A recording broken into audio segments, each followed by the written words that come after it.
Siapa yang masih ingat sampai mana?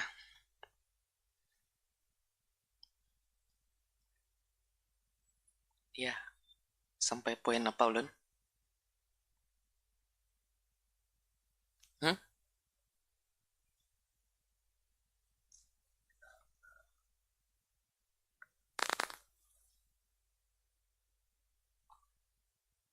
Itu akan. Akan. Belum loh. Oh, itu yang akan. Baik.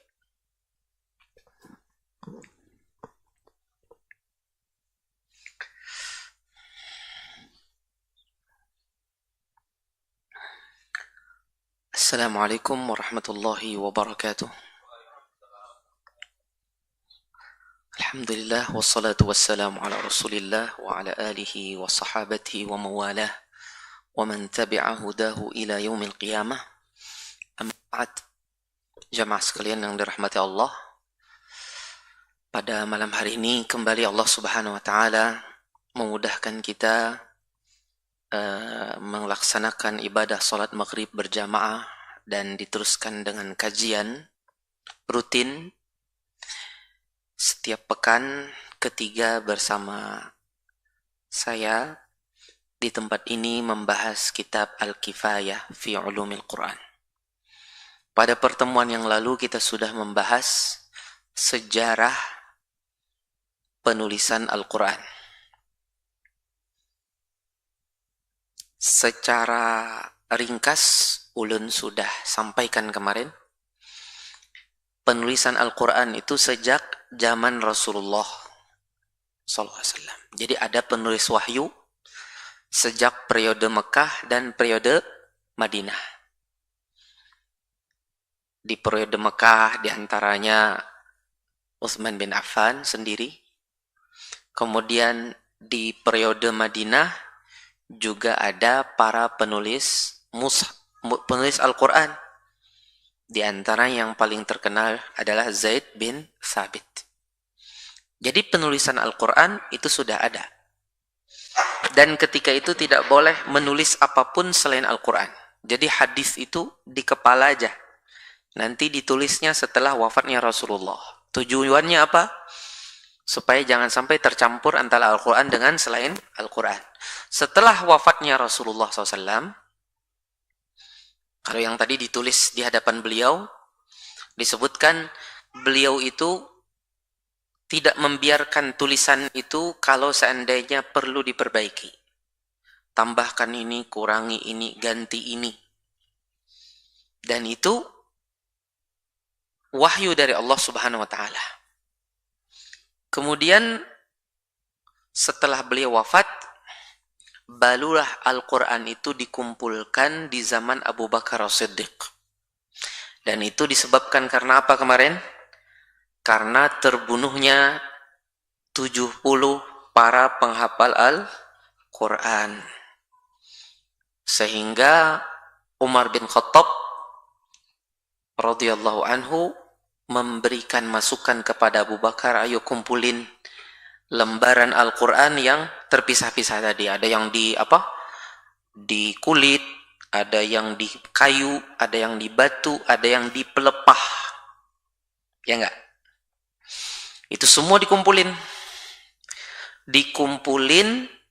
Setelah dikumpulin, kemarin sudah kita bahas juga, ngumpulinnya juga harus punya 2 saksi.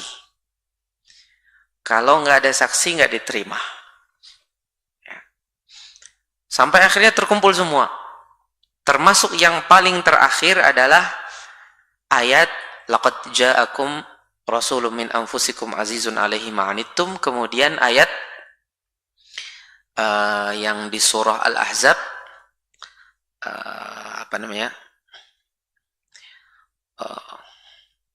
walamma ra'al mu'minuna al-ahzaba qalu hadza ma wa'adana Allah wa rasuluhu wa sadaqallahu wa rasuluhu wa ma zadahum illa imanan wa taslima.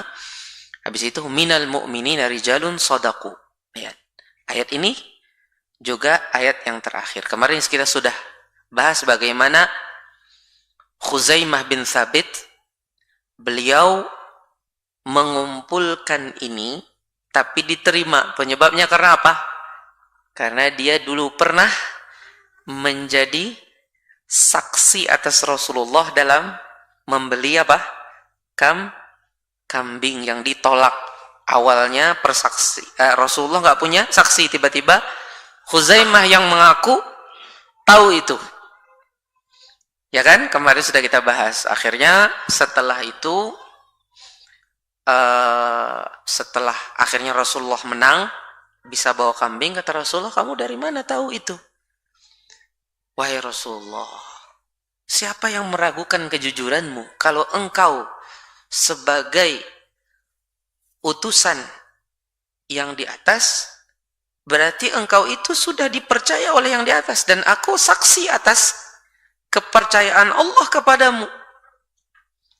Kemudian Rasulullah mengatakan, Khuzaimah bin Thabit itu persaksiannya seperti 2 orang. 1 orang dia seperti 2 orang. Akhirnya diterimalah Al-Quran yang dia bawa itu. Padahal tersisa itu aja lagi kan. Kemudian apa lagi yang kemarin kita sampaikan? Akhirnya yang semuanya ini ditulis dalam satu tempat. Jadi yang dari kayu tadi kumpulin, habis ditulis, dikembalikan ke yang punya. Udah, ini punya kalian. Sudah, selesai. Dijadikan satu, ya ditulis oleh Zaid juga bin Thabit. Ditulis jadi satu, dijadikan satu, itulah jadi mushaf pertama. Mungkin mushafnya panjang benar, ganal benar. Intinya sudah terjaga Al-Quran dari sisi penulisan. Apa yang dikhawatirkan oleh Umar bin Khattab, alhamdulillah sudah bisa terjaga. Itu Al-Quran sudah dibukukan. Nah, setelah berlalu, kan orang Al-Quran itu semua di dada, Pak ya. Ada yang hafal semua, ada hafal sebagian. Yang nggak hafal sebagian yang lain, dia mungkin melihat pada lembaran-lembaran yang dia miliki atau dimiliki oleh temannya. Atau nyontek dari temannya yang lain. Sampailah tadi, di zaman Umar bin Khattab, setelah wafatnya Abu Bakar As-Siddiq, mushaf yang tadi ditaruh di rumahnya Umar. Kemudian setelah Umar meninggal, ditaruh di rumahnya Hafs, ya, di rumahnya Hafsah. Kemudian setelah itu, setelah Rasulullah SAW, setelah datang zamannya Utsman bin Affan, terjadi lagi suatu kejadian, yaitu pada waktu kaum muslimin sedang ingin menaklukkan 2 negara yang kuat waktu itu, yaitu Azerbaijan dan Armenia. Ketika itu kaum muslimin yang berasal dari berbagai daerah, mereka cekcok gara-gara bacaan Al-Qur'annya berbeda-beda. Qiraat yang dibaca berbeda-beda, sampai akhirnya ada sebagian yang jengkel atas yang lain dan menuduh ini mengada-ada. Dan ini mengkhawatirkan. Hudzaifah bin Yaman melihat kan, oh ini jangan-jangan nanti gara-gara kayak gini bukan perang melawan Armenia, Azerbaijan, malah perang di dalam pasukan kaum muslimin. Akhirnya Hudzaifah datang kepada Utsman bin Affan mengadukan kondisi ini, tolong selamatkan umat ini, segera perbanyak mushaf yang ada di rumah Hafsah. Utsman pun setelah mendengar alasannya, akhirnya Utsman menyetujui. Akhirnya bikinlah suatu panitia, yang panitia itu diketuai oleh Zaid bin Thabit. Tapi anggotanya ada 3 kemarin orang Quraisy semua. Kata Utsman bin Affan, kalau seandainya kalian berbeda pendapat, maka gunakan dengan bahasanya Quraisy. Karena Al-Quran pada asalnya turun lebih banyak dengan bahasa Quraisy. Kemudian mereka rembuk lagi itu. Jadi bagaimana proses penulisan tersebut disesuaikan dengan bacaan terakhir Rasulullah Shallallahu Alaihi Wasallam pada waktu setoran terakhir Ramadan. Kan 2 kali tuh setoran yang terakhir itu kan yang menasakh sebelum-sebelumnya, yang menghapus yang sebelum-sebelumnya, sehingga mereka berembuk, yang ditulis hanya yang betul-betul yang sesuai dengan yang dibaca Rasul kepada Jibril pada setoran terakhir. Yang ngelihat langsung diantaranya Zaid bin Thabit. Akhirnya rembuk, akhirnya jadi. Diperbanyak itu mushaf tadi menjadi apa? Menjadi 6 menurut pendapat yang kemarin kita sampaikan paling kuat. Ada yang bilang 7, ada yang bilang 5. Intinya ada 6. 1 bersama Uthman, 1 untuk penduduk Madinah, kemudian Mekah kirim lagi, Basrah, Kufah, Syam. Intinya masing-masing dari 5, ya, 1 kan sama Uthman. Dari 5 itu ada diutus bersamanya adalah mukri, bersamanya guru yang ngajarkan mushaf itu. Jadi bukan hanya sekedar dikirim, wah baca sana, kada, dikirim masing-masing dan nama-namanya sudah kita sebut kemarin. Siapa yang dikirim ke Syam, siapa yang dikirim ke Basrah, siapa yang dikirim ke Kufah untuk mengajarkan itu. Kita sudah bahas kemarin hal ini. Jadi sebenarnya Al-Quran yang bersama kita melalui ceritanya Abu Bakar As-Siddiq dan melalui ceritanya Uthman bin Affan, aktor-aktornya siapa lagi? Hudzaifah bin Yaman yang punya ide, Umar bin Khattab yang punya ide bersama Abu Bakar, kemudian Zaid bin Thabit dan teman-temannya. Ya, sejarahnya yang ada sekarang bersama kita pasti melalui mereka semua. Dan kita semua ini ketika membaca riwayat Hafs dari Asim, itu Hafs, ya, Hafs, kemudian Asim, Hafs dari Asim bin Abi Najud, Hafs bin Sulaiman dari Asim bin Abi Najud, kemudian Asim dari Abu Abdurrahman As-Sulami. Abu Abdurrahman As-Sulami dari Ali bin Abi Thalib. Ali bin Abi Thalib dari Rasulullah Sallallahu Alaihi Wasallam. Jadi seperti itu. Kemudian kemarin sudah kita sampaikan juga bahwasanya mushaf yang ada ini dia mengandung ahrufus sab'ah, mengandung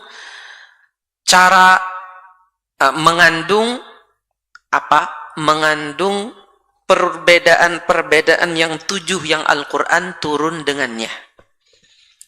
Tapi pulang mengandungnya ini tentunya tidak semua yang sebelumnya itu ada, pasti disesuaikan pulang dengan setoran terakhir Rasulullah Sallallahu Alaihi Wasallam.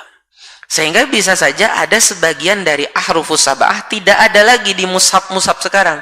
Kenapa? Karena dia sudah tidak lagi dibaca di setoran terakhir Rasulullah SAW kepada Jibril. Kalau wakil-wakil daripada ahrufus sab'ah ada. Wakil-wakilnya dari perbedaan yang 7 itu ada semua. Tapi apakah semuanya lengkap? Tidak, karena sudah terhapus dengan sebagian sudah terhapus dengan bacaan terakhir Rasulullah Sallallahu Alaihi Wasallam. Dan ini pendapat mayoritas para ulama salaf dan para ulama yang lain dari ulama fikih. Baik, malam hari ini kita lanjutkan bagaimana pencetakan mushaf pertama kali. Kapan itu? Yaitu pada abad ke-16 Miladiyah. 16 Miladiyah. Di mana? Di Bunduqiyah di Italia. pada abad ke-16. Jadi mungkin sudah berapa? Udah hampir 4 abad ya. Betul? Udah hampir 4 abad. Kemudian juga dicetak di Jerman pada tahun 1125 Hijriah. 1125 Hijriah. Ini mungkin setelah itu setengah abad ya. Setelah itu setengah abadan atau 1 abad baru dicetak di Jerman. Setelah di Italia. Jadi yang pertama kali dicetak di mana? Di Italia. Setelah dicetak di Jerman, mulailah dia dicetak setelah itu di negara-negara Islam sampai detik ini. Mungkin ketika itu negara-negara Islam masih belum punya mesin cetak. Dan termasuk dari yang terbaik cetakan sekarang ini adalah Mushaf Madinah Nabawiyah yang diterbitkan di Mujamma' Malik Fahd, percetakan Mushaf Raja Fahd yang ada di kota Madinah. Yang ada di kita mungkin ada sebagian belum ada tahu. Nah, itu sudah dicetak beberapa kali, bukan cuma sekali.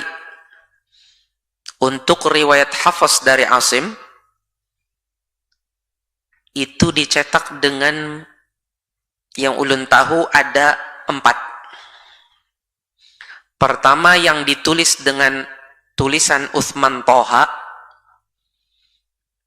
itu terbit pada tahun 1405 Hijriah. 1405 Hijriah. Sebenarnya Utsman Toha itu sudah menulis di Suriah. Sudah menulis di Suriah dan dicek oleh ulama-ulama Al-Quran Suriah. Tapi tulisan yang beliau tulis itu belum begitu terkenal.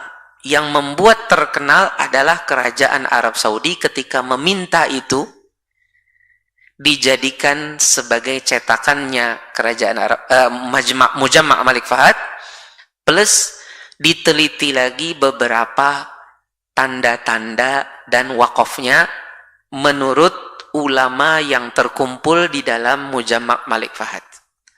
Kapan itu? Pada tahun 1405 Hijriah.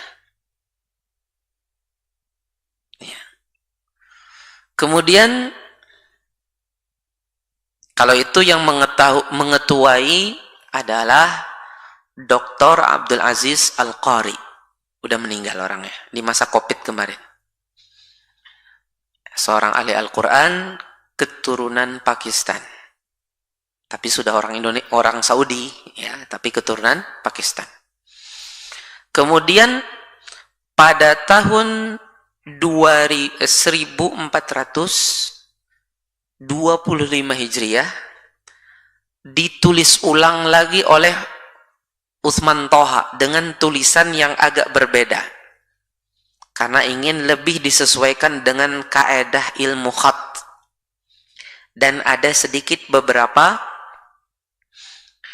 koreksian atas cetakan yang 1405 Hijriah, khususnya yang hubungannya dengan masalah wakaf. Kalau nggak salah ada koreksian pada sekitar 500-an tempat. Ya, ada koreksian. Terkhusus dia lebih pada membuang tanda-tanda wakaf mamnu' yang la itu kan ada lagi. Nah, yang ada mungkin di sebagian mushaf kita itu yang 1425 Hijriah. Namun dulu lebih banyak yang 1405 Hijriah. Yang mungkin tekandal sedikit tulisannya. Kalau ulun mungkin orang yang 1405 Hijriah. Jadi kalau membaca pakai itu lebih nyaman karena sudah familiar. Tapi mungkin seperti Ustadz yang di depan ini mungkin terbiasa dengan yang 1425 karena beliau sudah di zaman yang berbeda. Yang baru lagi ada tahun 1438 Hijriah. Baru saja. Baru sekitar 6 tahunan. Ya enggak? Atau 7 tahun. Nah, yang ini sedikit ada perbedaan dalam segi tulisannya. Jadi yang tulisan yang kemarin itu agak sedikit miring, ini sedikit ditegakkan. Jadi diperbagus lagi tulisannya untuk lebih sesuai dengan kaedah khat. Disesuaikan lebih dengan kaedah khat. Kemudian ada sedikit beberapa perbaikan dari beberapa sisi lagi. Jadi yang sekarang yang kalau kita beli di Arab Saudi lebih banyak yang 1438 Hijriah ini sekarang. Nah, kalau beliau ini mungkin belum biasa pakai yang itu. Karena beliau ini yang tahun 1425 Hijriahan yang beliau pakai. Yang terakhir ini mungkin beliau belum tentu punya. Nah, itu dia sedikit berbeda. Kalau kita ngelihat kada jeli kayaknya sama. Tapi kalau betul-betul jeli, oh iya dasar bujur. Kadang-kadang harakatnya yang nang lawas itu agak sedikit talimpat sedikit. Ini kalau umpamanya alif nih agak gini. Kalau yang terbaru itu betul-betul di tengah. Jadi lebih apa aja orang lebih pas lagi itu apa namanya? Nah, apa tadi ulun? Nah, lebih ngalih ulun menyebut. Hendak kayak cuma menyambut cuma kena kawa. Ayo Jepian aja mewakili ada Bapak. Lebih lagi itunya. Nah, jadi itu yang kehebatannya. Kada kau ulun mau ulang baik. Kalau ditawakan buan pian banarai. Ngalih. Intinya seperti itu Bapak lah. Kemudian satu lagi ada mushaf terbitan Mujama' Malik Fahad yang mungkin pian seperti mushaf Indonesia itu kan mushaf Indonesia yang tulisannya gonol tuh. Nah, seperti itu. Tapi itu namanya mushaf Pakistan. Nah, mushaf Pakistan itu punya ciri khas. Di antaranya ciri khasnya mushaf Pakistan biasanya banyak tanda-tanda ain. Ain untuk apa? Untuk menunjukkan itu sudah saatnya ruku. Artinya kamu bagus di situ stop.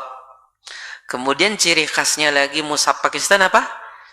Biasanya kalau ada suatu ayat yang itu diperselisihkan penomorannya, nah umpamanya itu bukan nomor umpamanya. Nah, itu nanti ada tanda di atas kayak bulatan, kayak bulat kayak gini. Itu menunjukkan dia nomor ayat bagi mushaf lain. Jadi ada tanda ulang. Seperti contohnya siratal ladzina an'amta alaihim. Tuh ada tanda tuh. Nah, tandanya tuh artinya itu nomor bagi sebagian mushaf yang lain. Itu ciri khas mushaf Pakistan. Kalau mushaf yang tadi yang ditulis Usman Toha itu biasanya kada ada bang itu. Biasanya kalau mushaf yang tadi tulisannya yang pino gonol-gonol tadi biasanya ada tanda itu. Bukan tanda yang tadi untuk menunjukkan itu nomor untuk bagi sebagian mushaf yang lain. Seperti mushaf, kalau kita kan mushaf Kufah. Karena kita pakai riwayat Hafaz dari Asim berarti mushaf Kufah. Ada mushaf Madinah. Nah, mushaf Madinah itu dipakai oleh qiraat Abu Ja'far, qiraat Nafi' dari riwayat Warsh dan Qalun dan Warsh ya. Kemudian nanti kita ketemu lagi mungkin dengan mushaf umpamanya mushaf mushaf Makki. Ya, mushaf Makki berarti yang dipakai oleh pada qiraat Ibnu Katsir. Nah, itu nanti ketemu juga mungkin di situ ada tanda juga Ada bulat tapi bulatnya tuh kayak apa yuk? Kayak bawang, mirip bawang. Nah, itu yang tanda itu artinya ini nih ayat bagi kami. Kalau di mushaf kita tanda itu, nah di mushafnya bujur-bujur nomor itu nomor yang keenam. Nanti ghairil maghdubi alaihim waladdallin baru tuh 7. Bisa dipahami? Jadi yang di mushaf riwayat Hafs dari Asim yang kayak kita, tapi yang ala Pakistan itu dia ciri khasnya ada tanda yang kayak bawang tadi. Bawang nang tek atas. Insya Allah biar bisa aja paham aja. Kemudian pulang, saya bala. Ini insya Allah kenapa dikatakan terbaik mushaf ini? Walaupun kita tidak pungkiri beberapa mushaf di dunia juga banyak yang bagus, Pak. Tapi kenapa kita katakan termasuk terbaik kalau bukan yang terbaik? Karena memang melalui berbagai proses dari setiap segi. Contohnya, percetakannya pun dengan mesin yang terbaik dari dalam urusan mencetak. Jadi kalau di Jerman itu mesin yang paling canggih. Sehingga hasil cetakannya terbaik sedunia. Kadada yang punya mesin cetak secanggih itu, Pak. Seduniaan ini, kada basic. Di mana aja, umpamanya di Gramedia kah, di Bandung ya. Percetakan Gramedia, kada basic. Itu mesin yang tercanggih sedunia. Jadi pasti ketampakan tulisan itu yang terbaik. Ya. Kayak apa juga kita mencetak ulang lagi di sini pasti ada berbedanya sedikit. Itu kalau bujur-bujur diteliti itu pasti ada bedanya. Kemudian lagi pemilihan kertas. Kertas yang dipilih itu Pak bepasan baastilah. Makanya pian cari mushaf-mushaf yang diterbitkan di Indonesia, di Suriah, di Mesir, kada pian dapati yang kertasnya persis. Itu kertasnya itu bisa jadi kelihatan sama-sama kuning, tapi kelihatan kuningnya itu kuning yang cerah. Bukan kuning yang menegangkan mata. Kada yang kontras ke mata tuh kayak menyakitkan kada. Tapi kuningnya tuh bikin ramah mata. Mata tuh kada terciling pas melihat. Jadi beda dari segi kertasnya. Jadi itu pesanan khusus ya dari segi kualitas kertas ya. Kemudian lagi penelitian dari berbagai sisi lagi. Dari sisi keilmiahannya, tanda-tanda waqaf, tanda-tanda dobot. Dobot itu titik. Kemudian apalagi tasdid, kemudian tanda-tanda yang lain penunjang itu dobot. Rosemnya juga bujur-bujur diperhatikan, bukan berarti mereka tidak menerima masukan dari berbagai ulama-ulama Al-Quran dari berbagai penjuru dunia. Mereka dengarkan masukan-masukan. Kemudian lagi ditinjau juga dari sisi ilmu ilmu balaghah. Karena kadang-kadang ada kata kalau dia umpamanya ditaruh di bawah, ini di ujung baris sebelumnya, itu nanti bikin umpamanya orang kurang nyambung. Nah, maka dari sisi ilmu balaghah perlu disambungkan dulu baru ganti baris. Kenapa? Kalau enggak ini bisa bikin enggak nyambung di dalam memahami. Itu semua dipikirkan dari berbagai sisi. Dan adapun mushaf-mushaf yang lain di dunia banyak sekali. Kalau untuk rosemnya ngambil, tapi nanti mungkin dari sisi tanda, dobot, dan peletakan tanda-tanda wakaf dan jenis-jenisnya mungkin agak sedikit berbeda. Terkadang ada yang lebih bagus. Contohnya mungkin mushaf yang diterbitkan oleh Ghiras Kuwait. Itu cukup bagus karena wakafnya itu sangat memperhatikan kesepakatan para ulama di dalam tafsir dan juga memperhatikan sisi-sisi ilmu akidah yang mana mungkin sangat bagus juga, ya. Ada juga yang diterbitkan di Suriah yang juga cukup bagus. Baik, jamaah sekalian dirahmati Allah Subhanahu wa taala. Kemudian Al-Qur'an dikumpulkan juga di zaman modern ini dengan mushaf suara. Nah, yang itu adalah hasil rekaman para ahli Al-Quran, ulama Al-Quran, ahli tajwid, ahli qiraat, dengan berbagai riwayat.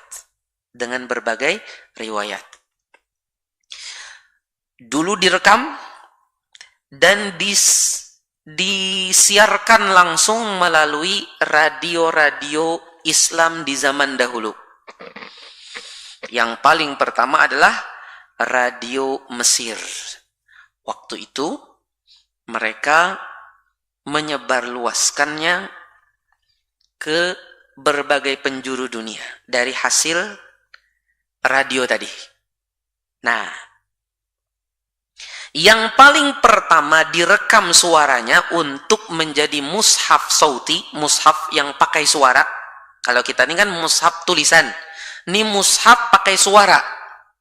Yang paling pertama adalah Syekh yang terkenal Mahmud Khalil Al-Husari. Kapan itu? Pada tanggal 8 bulan 4 tahun 1381 Hijriah. 1381 Hijriah. Di mana? Di Kairo. Hal ini karena usulan dari seorang guru, seorang profesor namanya Labib As-Sa'id. Jadi Labib As-Sa'id ini dapat pahala juga baik. Kenapa? Karena sidin yang berisi ide, memberikan masukan supaya Syekh Mahmud Khalil Al-Husari mau merekamkan Al-Quran seluruhnya. Akhirnya beliau pun merekamkannya. Kalau tidak salah untuk riwayat Hafiz saja munkada 3-4. Ada yang pakai qasrul munfasil, pakai tadwir, jadi mat jaiz munfasilnya pakai 2 harokat saja. Ada yang pakai tawassutul munfasil, yaitu 4 harokat. Ada lagi yang pakai tahqiq, agak lambat. Itu yang ulun tahu 3. Adakah lagi 1? Ulun pernah dengar katanya 4. Tapi yang ulun tahu hanya 3. Itu untuk riwayat Hafiz dari Asim. Belum lagi yang lain, sidin punya yang riwayat Warash, kemudian ada yang Qalun dari Nafi', kemudian juga ada Duri an Abi Amr. Nah, itu untuk mushaf yang beliau rekamkan. Ini Syekh Mahmud Khalil Al-Husari. Ini tadi apa? Karena usulan seorang yang bernama Labib bin Sa'id. Siapa tuh Ustaz? Syekh Mahmud Khalil Al-Husari ini Ustaz? Ulun pinandulah 2 sidin. Nah, sebenarnya buhan pian tuh kada asing dengan suara sidin. Sebelum sholat, khususnya sholat subuh dan sholat maghrib, biasanya kita sering mendengar suara sidin tahun 70-an, tahun 80-an, dan awal-awal tahun 90-an. Rancak buhan pian mendengar. Mun wah ini diganti guru Bakri dah. Ya kada? Wah ini guru Bakri. Tapi sebelum guru Bakri, sebelum sampai yang subuh lawan sebelum sampai yang maghrib, ciri khasnya tuh As-salatu wassalamu alaik ya. Nah itu kalau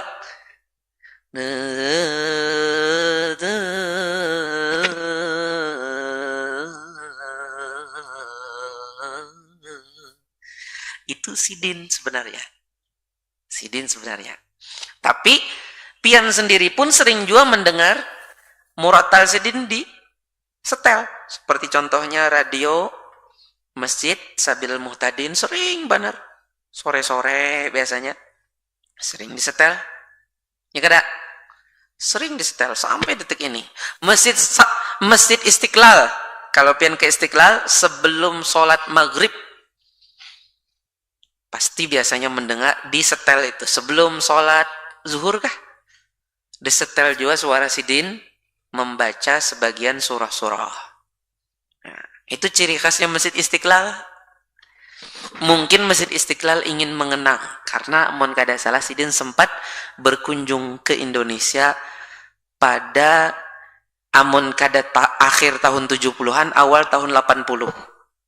Sekitar tahun 81 atau 80. Dan ulun mendengar Sidin itu sempat dibawa ke kandangan. Amun kada Sidin Syekh Muhammad Siddiq Al-Minshawi. Karena kalau Muhammad Siddiq Al-Minshawi juga datang setelah itu beberapa tahun atau sebelum itu. Tapi mun kada salah yang sampai dibawa ke kandangan itu Syekh Mahmud Khalil Al-Husari. Kenapa Ustaz ke kandangan? Karena dulu di zaman itu ahli-ahli Al-Quran itu di kandangan. Ahli Al-Quran di akhir tahun 70-an dan awal 80-an itu di kandangan. Kada di sini ahli Al-Quran di Banjarmasin nih. Nang ahli Al-Quran itu dulu di kandangan. Sehingga Mahmud Khalil Al-Husari itu imbah dari Jakarta, habis itu ke Surabaya, dibawa ke Kalimantan Selatan itu ke kandangan karena di situ gudangnya para penghafal Al-Quran dan ahli Quran di zaman itu. Nah, taulah ceng. Jadi berbahagialah nang badarah kandangan. Nah, karena ahli Al-Quran di zaman itu buhan kandangan. Adalah darah. Oh, kok ada Amuntai ini? Amuntai gurunya orang kandangan waktu itu. Belajar dari sisi tajwid. Dari sisi tajwid. Nah, ahlinya dulu orang kandangan. Dasar bujur memang betul-betul ahlinya di zaman itu. Kemudian teruslah Al-Quran ini berkembang pulang. Itu kan masih suara zaman itu, belum ada video kan. Lama-lama dibawalah kepada video. Sudah ada zaman video nang pita itu nah. Atau mungkin sebelumnya lagi kalau kaset kan itu masih piring hitam. Habis itu baru kaset, baru video ya. Nah, habis itu barulah dibawa kepada qiraat-qiraat.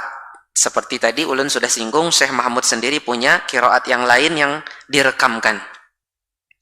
Apa tujuannya itu? Untuk menjadi kiblat kaum muslimin di dalam membaca Al-Quran dari sisi mendengar.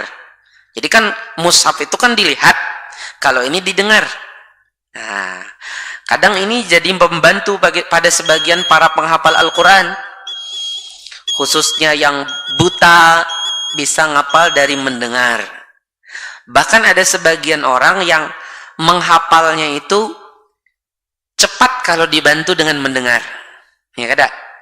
Ada sebagian orang kayak itu, Pak. Kalau dibantu mendengar dia lebih cepat. Jadi manusia itu tipenya berbeda-beda. Ada juga yang cukup membaca, dia hafal juga bisa. Nah, seperti itu. Apa tujuannya dari rekaman ini juga? Sehingga diketahui bagaimana pengucapan huruf dari melihat mulutnya pembaca. Jadi dari melihat muntung Sidin, kawa menyerupai sehingga pengucapan huruf itu bisa lebih pas. Itu faedahnya video. Sebelumnya kan masih kaset, itu belum bisa kelihatan mulutnya. Tapi ketika sudah zamannya video, itu lebih memudahkan lagi bagi orang yang ingin belajar dengan melihat pengucapan huruf dengan bibir-bibir mereka. Kemudian setelah itu datanglah zaman komputer. Komputer itu kapan, Pak? Kapan mulainya tahun komputer itu? Komputer itu sebenarnya mulainya itu di akhir tahun 70-an. Itu mulai komputer pertama. Akhir tahun 70-an. Masih ingat pian, nong kandel-kandel itu. IBM kah? Masih ingat dah IBM. Kandel-kandel, habis kandel tipis-tipis sedikit. Yang apa namanya? Layarnya ganal-ganal. Ketika itu mulailah masuk akhirnya Al-Quran ke komputer. Ya kada? Yang dahulu masih tulisan, masuk ke komputer. Lama-lama nih berkembang, akhirnya mushaf itu sudah ada tulisannya, dipicik kau berbunyi. Masya Allah, ini pulang sejarahnya. Akhirnya dipicik kau berbunyi. Sampailah ke zaman itu. Ya, beberapa puluh tahun yang lalu kita sudah merasakan. Mungkin sekitar 20 tahun lebih kita sudah merasakan mushaf yang dipicik apa tulisannya kau berbunyi dengan suara-suara yang membaca. Sampai di detik ini lebih daripada itu. Jangankan berbunyi, kadang diklik sedikit keluar tafsirnya. Tafsirnya sudah ada. Ada yang bahasa Arab, itu yang paling banyak. Ada yang bahasa Inggris. Kalau bahasa Indonesia, mungkin ada juga, cuman ulun kada tahu. Itu dipicik nomornya, itu langsung keluar tafsirnya. Jadi bukan cuma berbunyi, keluar juga tafsirnya. Itulah perkembangan yang ada di zaman ini. Wallahu ta'ala alam, kita dengarkan azan.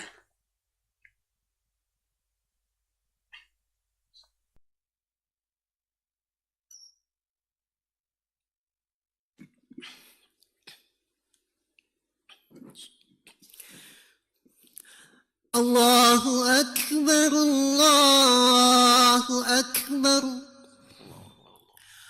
Allahu Akbar, Allahu Akbar. Asyhadu an la ilaha illallah. Asyhadu an la ilaha illallah. أشهد أن محمد رسول الله. أشهد أن محمد رسول الله. حي على الصلاة.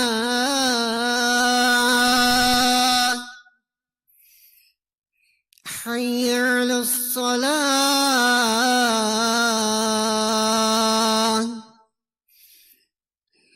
حي على الفلاح. حي على الفلاح.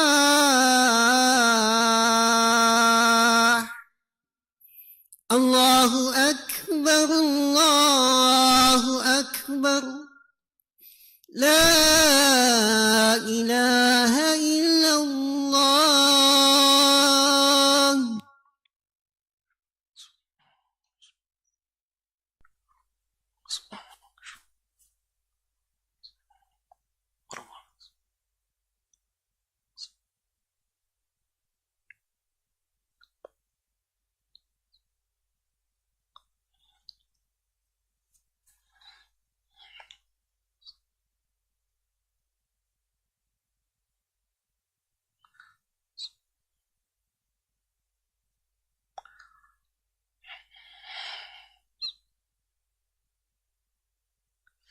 Jamaah sekalian dirahmati Allah Subhanahu wa taala.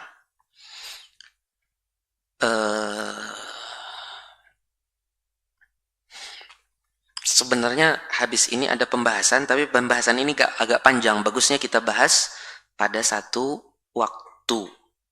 Ya, satu waktu. Tidak dibahas sekarang. Karena kalau dibahas sekarang, akan terputus pembahasannya. Jadi, bagusnya yang ulun bahas nanti yaitu tentang rasmul mushaf wa dhabtuhu, tentang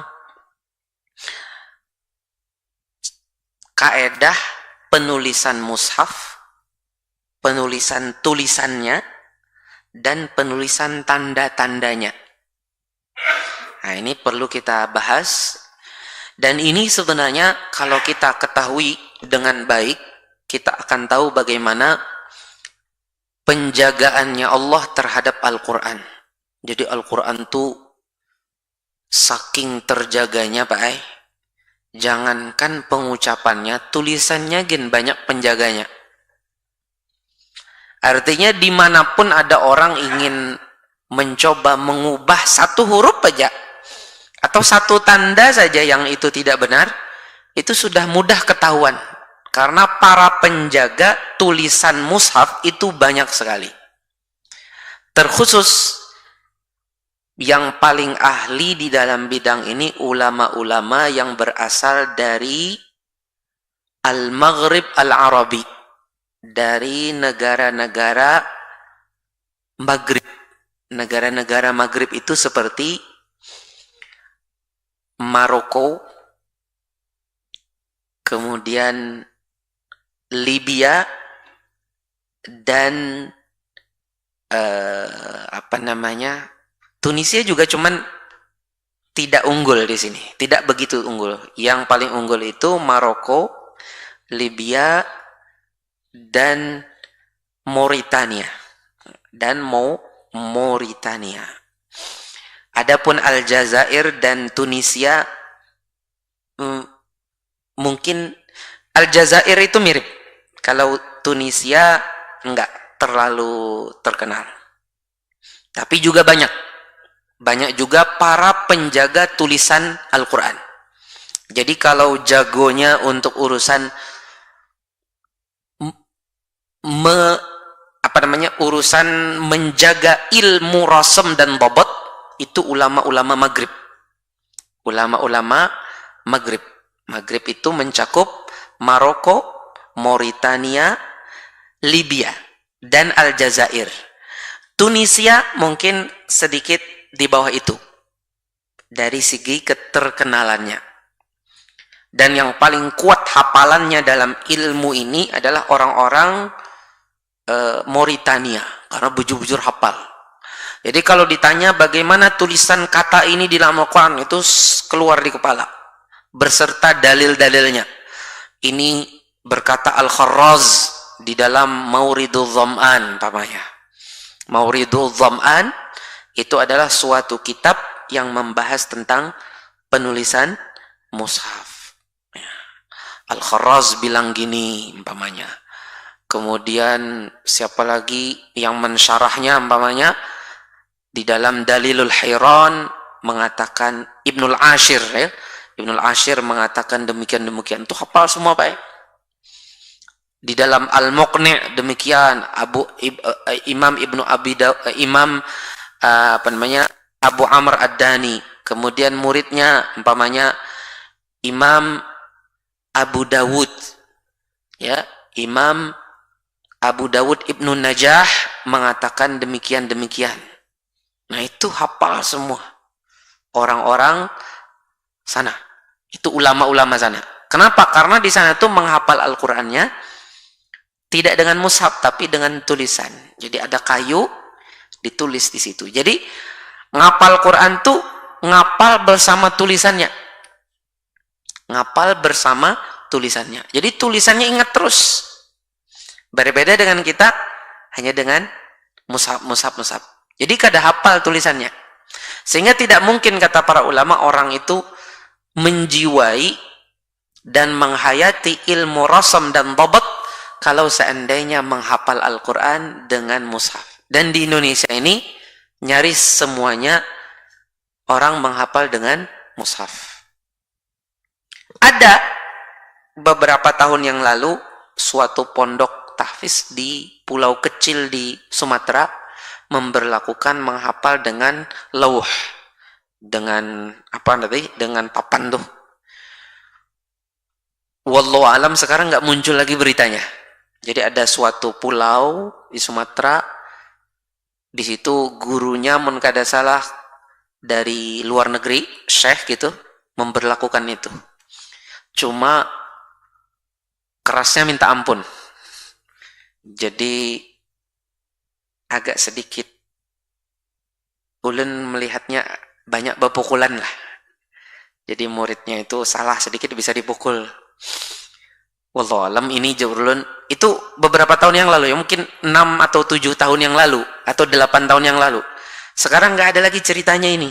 Apakah masih ada atau tidak? Karena gaya yang seperti itu kerasnya kayaknya agak kurang cocok dengan kebiasaan di Indonesia.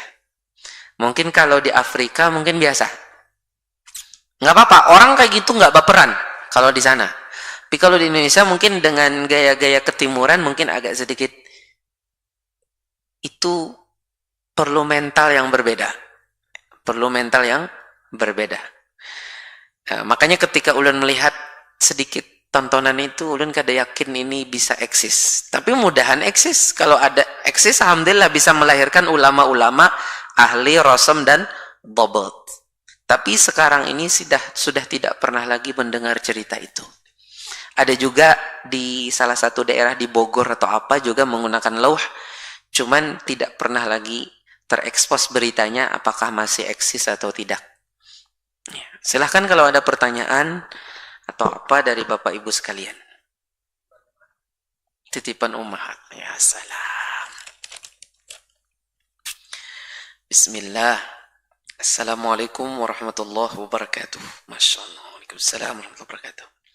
Izin bertanya Ustadz, banyak metode dalam membaguskan bacaan Al-Quran. Salah satunya adalah metode yang sedang ramai belakangan ini. Apa tuh? Apakah kita harus mengikuti salah satu metode tersebut? Ataukah cukup dengan lagu atau nada yang kita punya saja, yang penting nyaman didengar santri? Didengar sendiri. Jazakallahu khairan. Salah satunya adalah metode yang sedang ramai belakangan ini. Ulun kada tahu apa yang Sidin maksud sedang ramai belakangan ini. Ini ulun kada paham maksudnya. Mungkin pertanyaannya mungkin bisa lebih jelas lagi. Karena ulun kada tahu apa yang ramai, karena ulun kada gaul. Kalau seandainya ulun gaul, mungkin di suatu grup kah, tahu ulun apa yang ramai. Tapi karena ulun mungkin tidak ada di grup-grup yang sedang ramai itu, sehingga ulun tidak tahu sama sekali.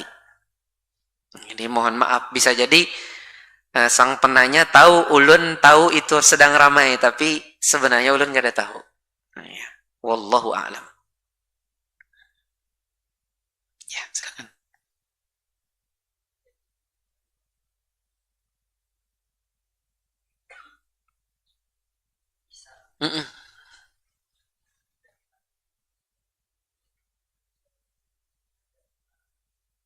Umi.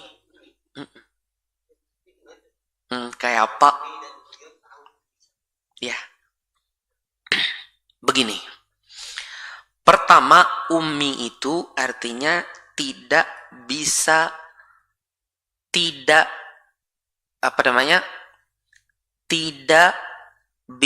membaca, tidak bisa menulis, dan tidak bisa berhitung. Tapi bukan berarti tidak bisa sama sekali. Contohnya Nabi Muhammad SAW, Sidin bekerja kepada Khadijah ketika masih bujangan. Maulah kan tahu berhitung. Artinya kalau angka-angka yang mudah-mudah aja Sidin tahu. Ya gak? Tapi nanti kalau sudah bercerita KPK, FPB, ya kah? Pangkat memangkat, ya kada? Kuadrat, akar sama akar, Sidin kada tahu. Itu ahlinya yang ahli, kada fisika, matematika juga itu. Itu ahlinya orang berhitung. Tapi kalau hitungan-hitungan 1 sampai 100 itu bisa saja Rasulullah SAW. Tapi bukan ahli. Bukan ahli itu artinya bukan ahli menghitung yang seperti orang-orang Persia waktu itu, khususnya orang Yahudi. Orang Yahudi pintar, kemudian juga orang Persia tidak. Atau seperti orang Romawi tidak.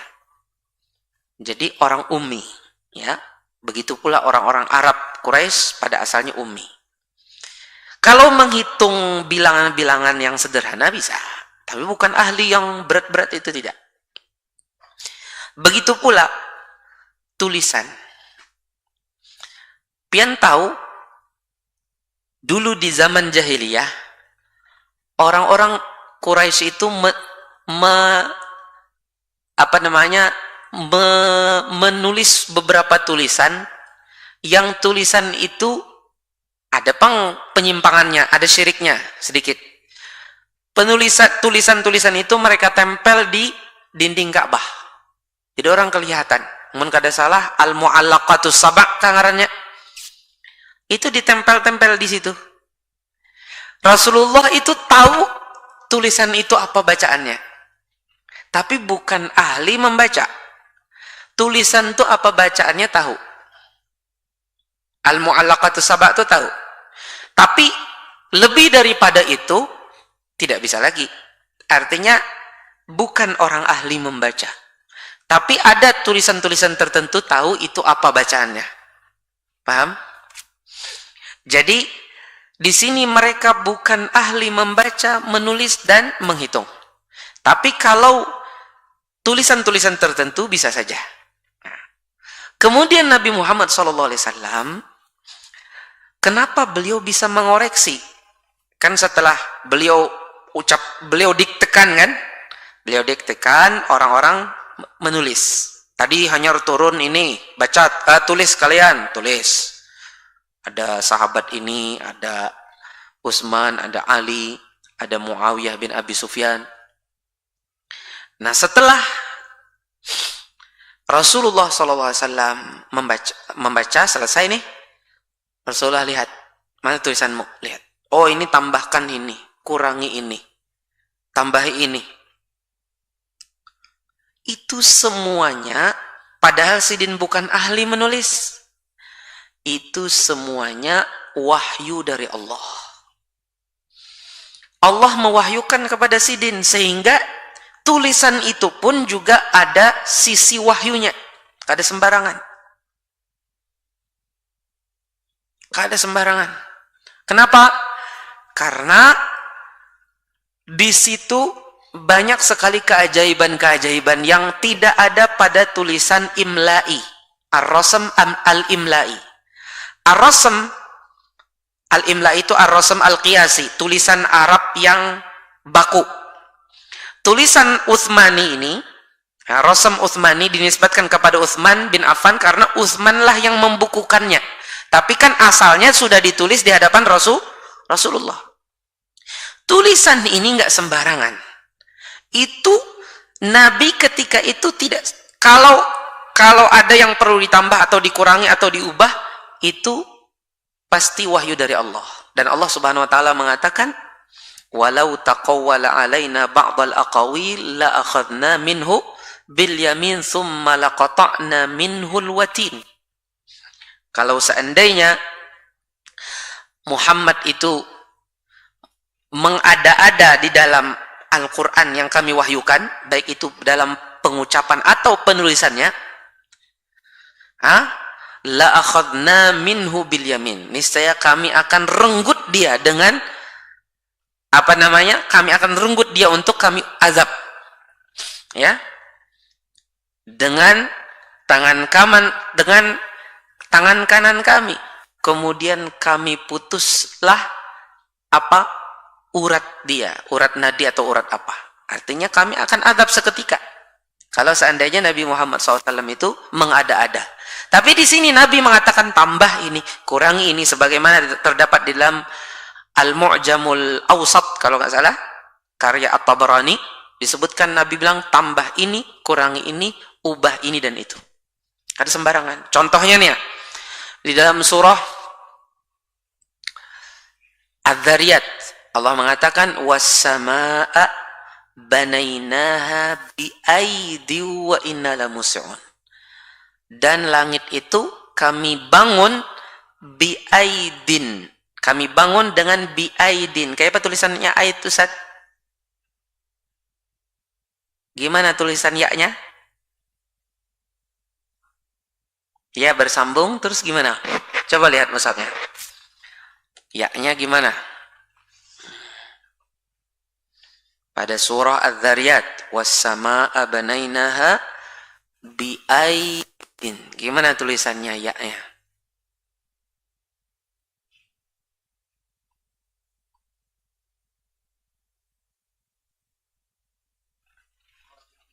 Ya-nya ada dua. Semestinya cuma satu kan? Biaidin. Kenapa ada dua? Kenapa ada dua? Padahal kalau menurut tulisan Arab baku, ar-rasm al-qiyasi al-imla'i, itu mestinya cuma satu, Pak. Aidun itu artinya dia jamak dari ayadah. Apa itu? Kekuatan. Kami bangun langit ini dengan kekuatan. Biaidin. Kenapa double ya? Jadi aid di sini apa? Artinya kekuatan. Ada dua alasan yang disebutkan para ulama. Pertama, untuk membedakan antara kekuatan dengan tangan. Karena kalau tangan itu kan bahasa Arabnya yadun. Yadun itu jamaknya aidi. Yadun aidi. Nah, aidi itu kalau ya-nya dibuang jadi aidin. Aidin, biaidin. Nah, untuk membedakan antara tangan dengan kekuatan. Karena kalau tangan aidin. Untuk membedakannya apa? Ditambah double ya. Supaya tahu ini bukan kekuat, ini bukan apa? Bukan tangan tapi kekuatan maksudnya. Ya, yang dimaksud di sini kekuatan. Kemudian kenapa ini sampai double ya? Kata para ulama juga adalah untuk membedakan kekuatan ini dengan kekuatan makhluk. Karena kalau kekuatan makhluk pasti beda dengan kekuatan Allah. Allah Subhanahu wa taala mengatakan di dalam surah Shad, apa kata Allah Subhanahu wa taala? Di dalam surah Shad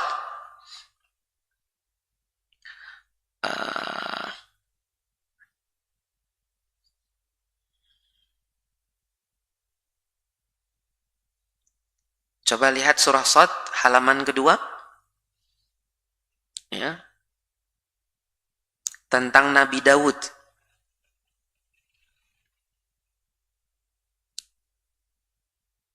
Tentang Nabi Daud. Isbir. Lihat, perhatikan. Wadhkur abdana Daud. Habis itu lihat zal aidi, yang memiliki kekuatan. Ya-nya berapa? Satu. Kalau seandainya di dalam ditulis di situ aid juga, seolah-olah sama seperti kekuatannya Nabi Daud. Makanya ditambah double ya. Ini dari mana Nabi Muhammad negur? Muawiyah, Utsman, tambahin satu ya lagi. Dari mana? Kalau bukan dari Allah Subhanahu wa taala. Paham? Jadi luar biasa, Pak, tulisan-tulisannya tuh. Ini satu saja yang ulun contohkan, padahal masih banyak lagi. Ya. Contohnya lagi, umpamanya di dalam surah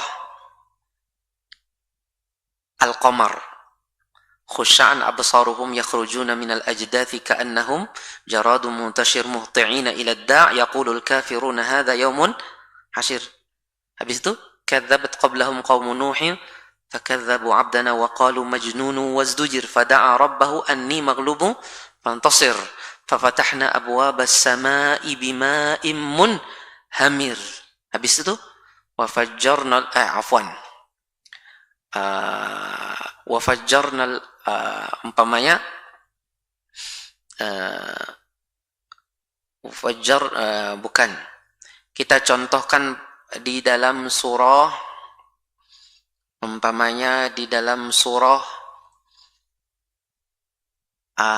al apa habis al-haqqah itu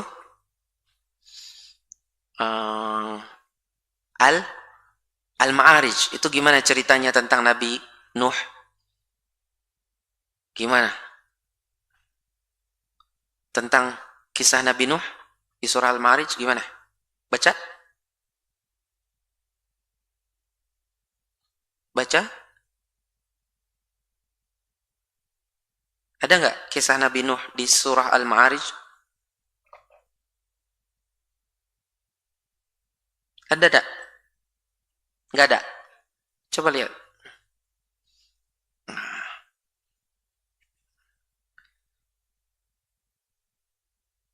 Oh, bukan.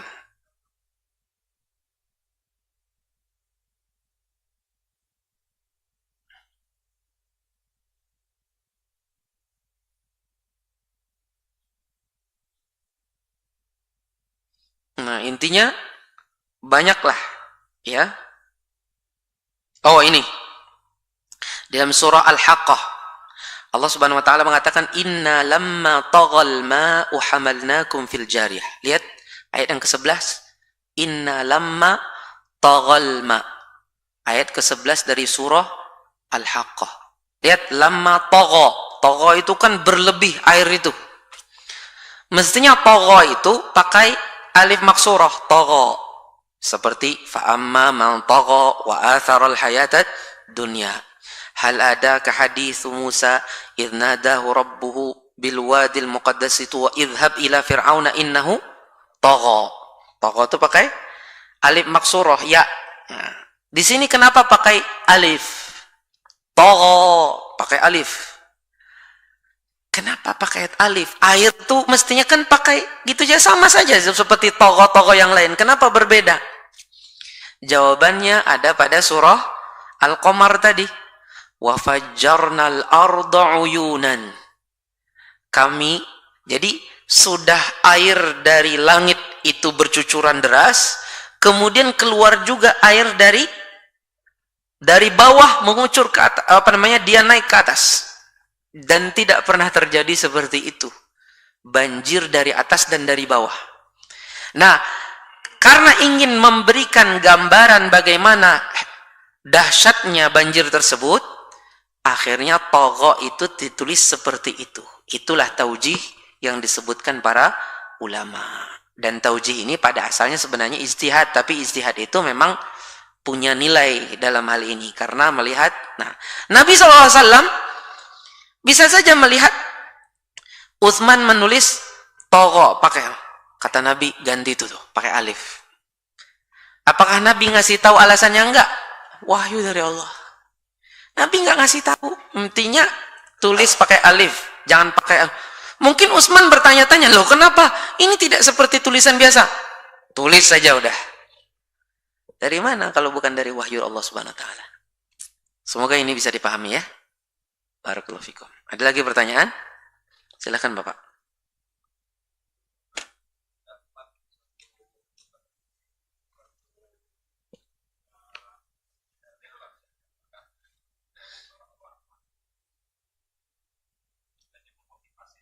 Hmm.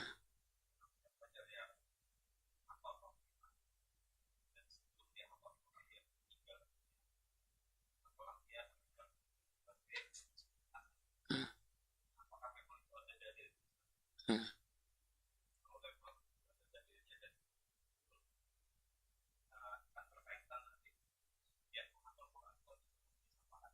Hmm.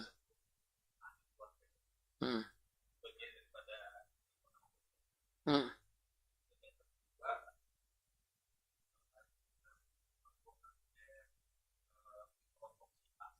Hmm.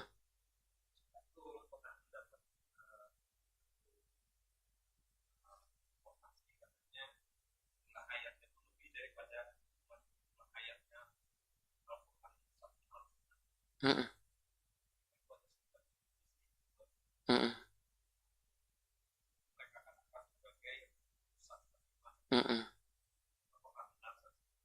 Ya. Pertama dulu tentang masalah apa tadi? Penghafal Al-Quran. Jadi penghafal Al-Quran itu dia memang memiliki keutamaan. Adapun dan banyak keutamaannya baik dari ayat Al-Quran atau dari hadis-hadis Rasulullah SAW. Sebagian hadis ada yang tegas, ada juga yang tidak tegas. Yang tidak tegas itu artinya dia ngambang kepada pecinta Al-Quran walaupun tidak hafal Al-Quran bisa jadi masuk ke dalamnya. Tapi ada beberapa hadis yang menunjukkan keutamaan penghafal secara khusus. Di antaranya hadis yang nanti di hari kiamat ya mereka disuruh naik lagi ya untuk membaca, ditartilkan dan disuruh naik lagi tingkatannya sambil membaca itu sesuai dengan jumlah hafalannya ya. Kemudian keutamaan-keutamaan yang lain ada juga dari hadis-hadis yang sahih, seperti contohnya masalah dia mendapatkan mahkota. Dia mendapatkan mahkota. Kemudian orang tuanya mendapatkan pakaian kehormatan. Pakaian kehormatan. Kedua orang tuanya mendapatkan pakaian kehormatan.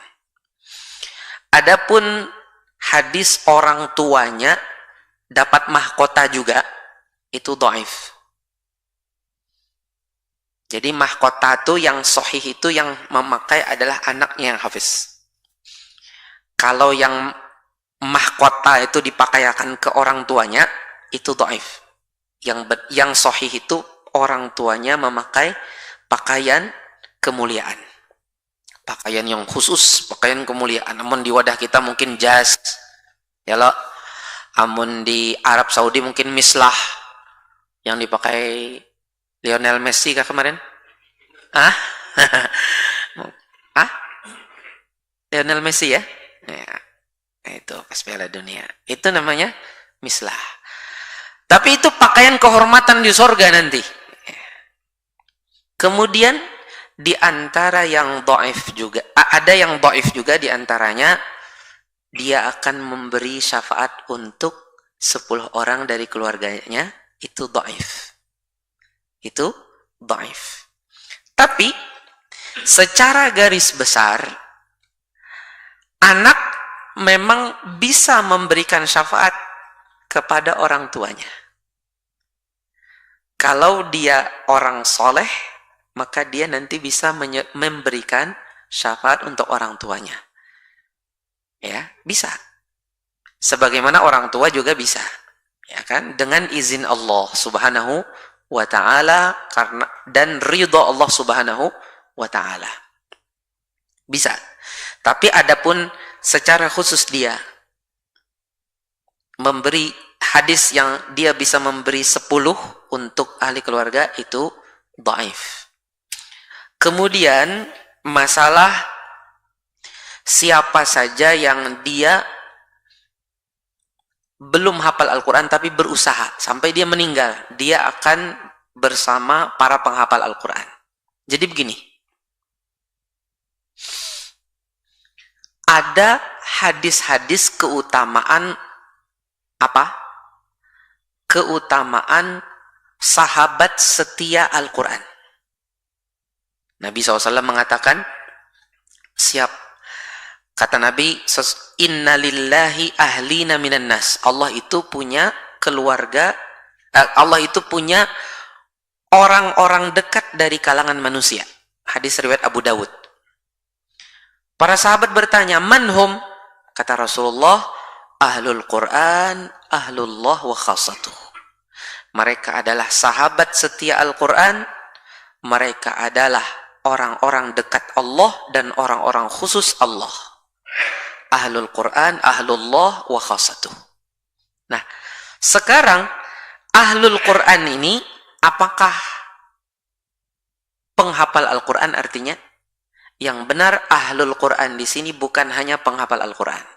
Kalau penghafal Al-Quran tuh bahasanya di hadis sahibul Quran.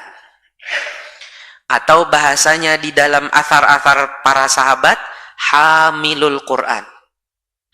Atau bisa dibahasakan qori. Kalau disebut qori itu hafal Quran. Ya. Apa tadi? Sahibul Quran, habis itu hamilul Quran, qori, bisa juga al-mahiru bil Quran, itu hafidh. Al-mahiru bil Quran menurut Ibnu Hajar al-Asqalani maksudnya orang yang hafal melotok hafalannya. Nah, kalau ahlul Quran itu enggak mesti harus hafal Quran. Ahlul Quran artinya adalah sahabat setia Al-Quran. Sahabat setia Al-Quran itu tidak mesti hafal Quran. Sahabat setia Al-Quran itu bisa saja dia hafal Al-Quran, bisa enggak. Dan biasanya kalau orang hafal Al-Quran, dia sahabat setia. Biasanya. Kalau orang hafal Al-Quran, dia sahabat setia. Tapi ada juga orang hafal Al-Quran, dia tidak sahabat setia, ternyata dia banyak habis-habisin waktu hafalannya ya, kalau hilang banget enggak, cuman tetap aja dia tidak sahibul Quran. Nah, bukan ahlul Quran. Walaupun dia bisa jadi hafal Al-Quran. Nah, ahlul Quran atau sahabat setia Al-Quran ini harus terdapat pada dia 5 hal. Satu saja dari 5 hal ini tidak ada, maka dia bukan ahlul Quran. Apa itu yang 5 perkara ini? Yang pertama,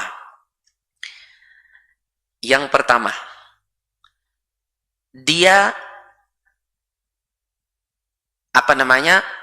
ayyuktsira min qiraatil Quran. Dia banyak membaca